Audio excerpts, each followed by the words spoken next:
aos homenageados e aos respectivos vereadores que farão a entrega de um cartão de prata aos mesmos. Ex-pracinha, senhor Agildo Camargo.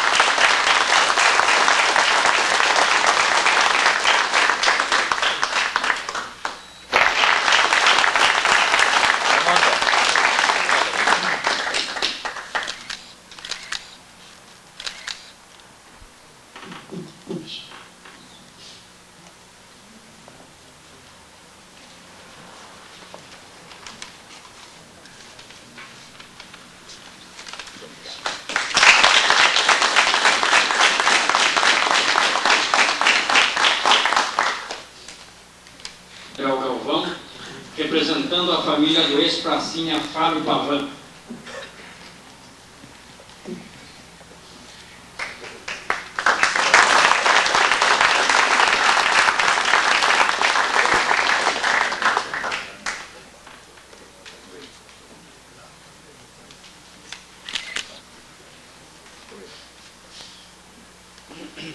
Para a entrega de um cartão ao ex-pracinha, senhor Luiz Ferrari.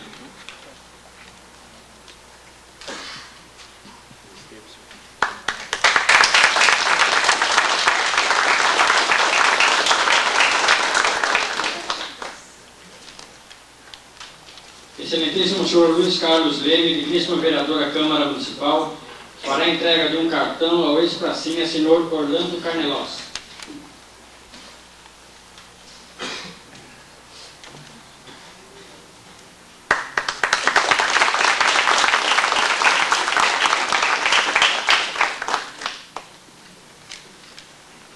Excelentíssimo senhor Paulo Dragão, digníssimo vereador à Câmara Municipal, fará a entrega de um cartão à senhora Normândia Turquete, filha do ex-pracinha Roberto Turquete.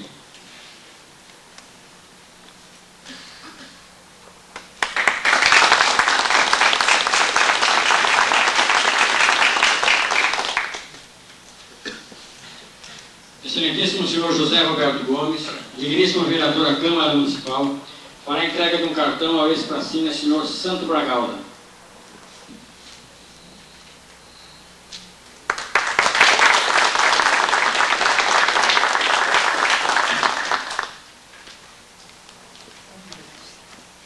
Senhor Tenente Aviador Denizar Fonseca, da nossa gloriosa Força Aérea Brasileira, mombucano de nascimento, mas rafardense de coração, para falar em nome dos homenageados.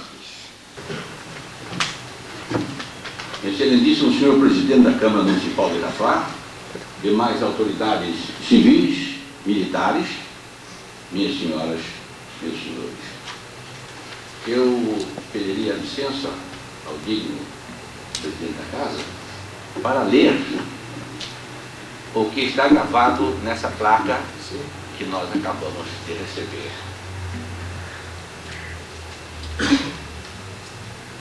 Ao pracinha da FAB, senhor Tenente Denizar Fonseca, homenagem da Câmara Municipal de Irafá, pela passagem do 50º aniversário do término da Segunda Guerra Mundial, em 8 de 5 de 95, Irafá, 15 de maio de 1995.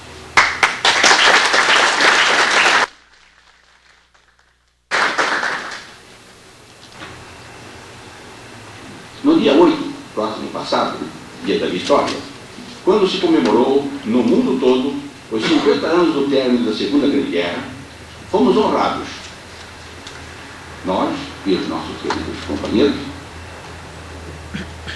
a convite do presidente da Câmara Municipal de Caguari, por uma proposta feita pelo nosso estimado amigo particular, Dr. Marinho Carvalho. Recebemos, com meus combatentes, homenagens e falamos sobre a atuação do soldado brasileiro nesse conflito. Foi sob grande emoção que recordamos os fatos do conflito de então, quando milhares de vidas foram ceifadas, deixando centenas de famílias ao desamparo e órfãos em números incontáveis. No dia 2 de maio, comemora-se o Dia Nacional do Ex-Combatente. E o dia 8, Dia da Vitória. Hoje, a emoção se repete.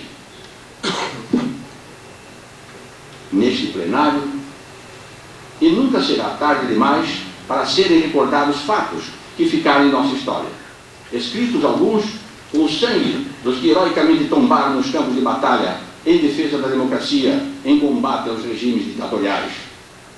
Quantos de nossos irmãos, integrantes das Forças Armadas, Exército, Marinha e Aeronáutica, perderam a vida, vítimas das balas assassinas do inimigo, no cumprimento do dever.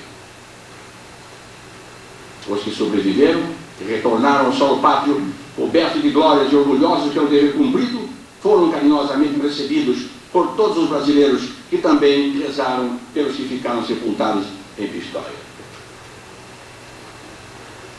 Faremos um rápido relato da uma ocorrência, várias aconteceram, mas repetimos, para não nos tornarmos cansativos, vamos citar somente no setor terrestre este pequeno comentário, citando Montese, onde os pracinhas brasileiros travaram o mais duro combate para a sua tomada. Em abril de 1945, ali foi travado o mais sangrento, renhido e prolongado combate, no qual estiveram empenhados os pracinhas da FEB, que, até chegarem a esse confronto, haviam percorrido caminhos difíceis, de combate em combate, no outono e no inverno, na lama, na neve e no início da primavera. A FEB não havia sido preparada para os detalhes da guerra nas montanhas e assim, ao desembarcar na Itália, deveria ter passado, como as demais divisões, por uma fase de adaptação ao terreno onde iriam operar.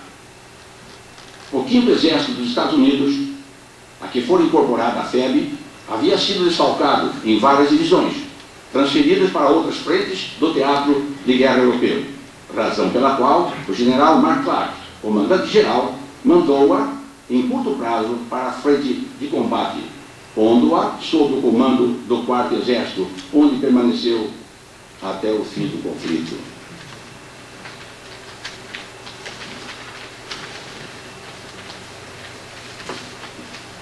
Apesar de estreante na Guerra da Montanha, nos primeiros encontros com o inimigo em longa experiência de combate, os brasileiros demonstraram sua capacidade e que, de fato, era um poderoso reforço para as tropas aliadas, razão pela qual o general McClark declarou que a divisão comandada pelo general de divisão Mascarenhas de Moraes, entre aspas, havia sido promovida a primeiro time do 5º Exército.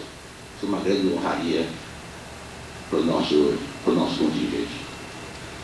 Os combates de Monte Castelo, Castelo Novo, são marcos significativos nos confrontos dos nossos pracinhas com os alemães. Batalhões de 3 regimentos brasileiros foram empenhados na refrega, mas, na organização do combate, a maior responsabilidade coube ao 11º Regimento de Infantaria de São João del Rei, Minas Gerais. Sem se deter, essa divisão ultrapassou a barragem de artilharia alemã, surpreendendo os defensores no interior do seu dispositivo de defesa. Quando o então tenente Irapuã Nunes de Oliveira, com seu pelotão, no primeiro dia de luta, penetrou na cidadela de Montese, garantindo sua posse, de grande importância no prosseguimento do combate. Foi um duro golpe para o inimigo. Não obstante, os alemães continuaram resistindo bravamente nos combates dioturnos. Batalhões do 6º RI de Caçapava foram engajados na parte mais dura do confronto para aliviar os mineiros do 11º RI. Finalmente, os alemães, não podendo mais resistir às pressões das divisões de vanguarda, se renderam. No dia 19 de abril, hoje consagrado como Dia do Exército, nos últimos contrafortes, quando ainda fumegava a Vila Montese, alemães e brasileiros contavam seus mortos e desaparecidos e cuidavam de seus feridos. Este é um pequeno detalhe do muito que os pracinhas da FEB fizeram, contribuindo assim para a vitória final.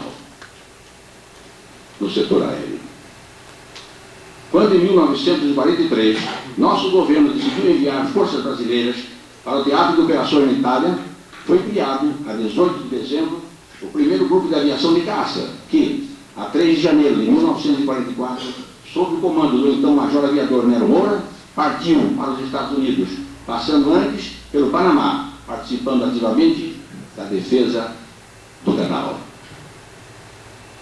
Todo efetivo, 350 homens, oficiais e praças, eram voluntários, o que garantia um elevado moral, fartamente posto à prova em face ao inimigo.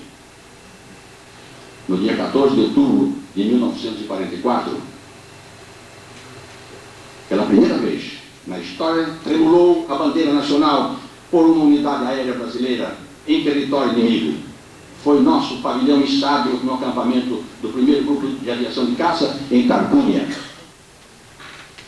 A 31 de outubro, os nossos pilotos iniciaram suas missões de combate aéreo, bem como ataques a depósitos de munições, ferrovias, pontes, fortificações, etc. A 4 de dezembro, o primeiro grupo de aviação de caça, que fazia parte do 350º Regimento de Caça dos Estados Unidos, foi deslocado para o aeródromo de Pisa, para melhor aproveitar o raio de ação de seus aviões P-47, os Thunderbolt. Muitas ocorrências foram observadas nos primeiros meses de 1945, como acidentes com nossos aviões, alguns regressando seriamente avariados, outros abatidos pelo cerrado fogo antiaéreo dos alemães, obrigando seus ocupantes a abandoná-los, saltando de paraquedas ou com eles morrendo.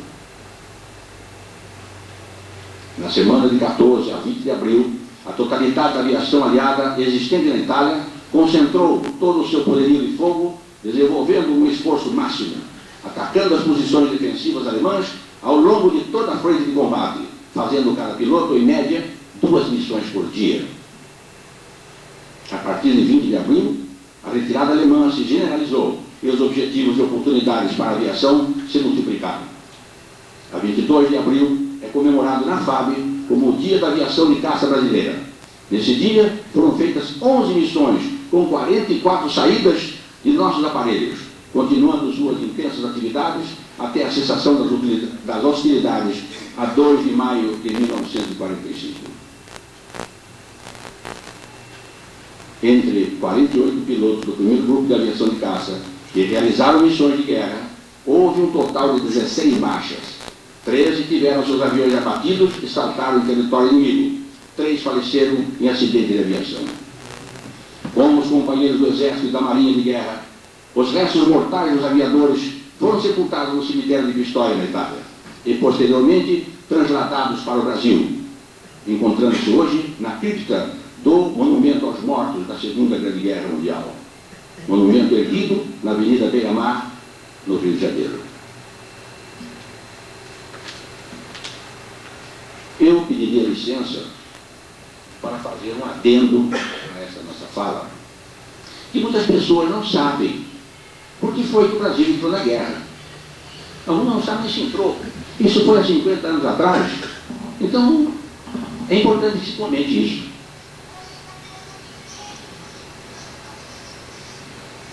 Submarinos alemães atrevidamente, audaciosamente vieram para as nossas costas, então desguarnecidas. Então, o nosso país é uma imensidão. Nós não tínhamos condições de proteger a nossa costa. Então, esses atrevidos vinham para aqui e, o que é pior de tudo, se atacassem navios de guerra, tudo bem, de igual para igual, vamos lutar.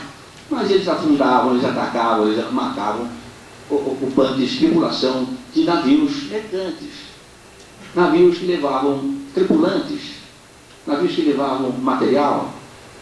Então isso foi uma covardia terrível. O nosso governo, então, tomou uma atitude enérgica e declarou imediatamente guerra à Alemanha e à Itália. E os nossos parceiros seguiram para lá.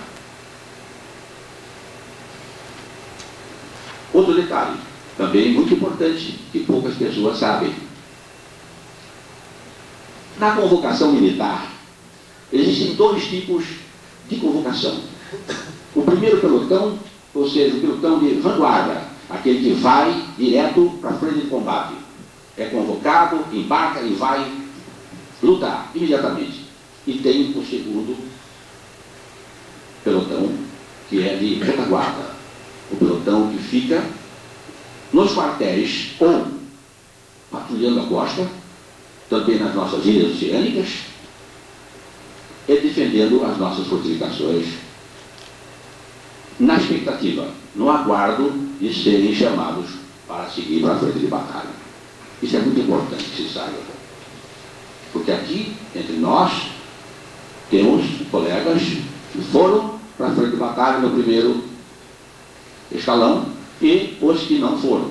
Nem por isso deixaram de arriscar suas vidas, nem por isso deixaram de merecer essa homenagem maravilhosa que nós estamos recebendo hoje.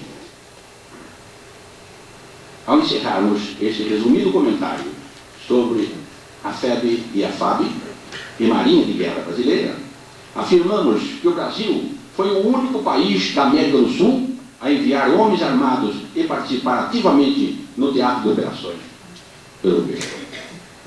Agradecemos ao digno presidente desta Casa de Leis e seus pares pela oportunidade que nos foi concedida e, numa exaltação ao valor, coragem, destemor e principalmente ao patriotismo do soldado brasileiro, na preservação da nossa história, dizemos: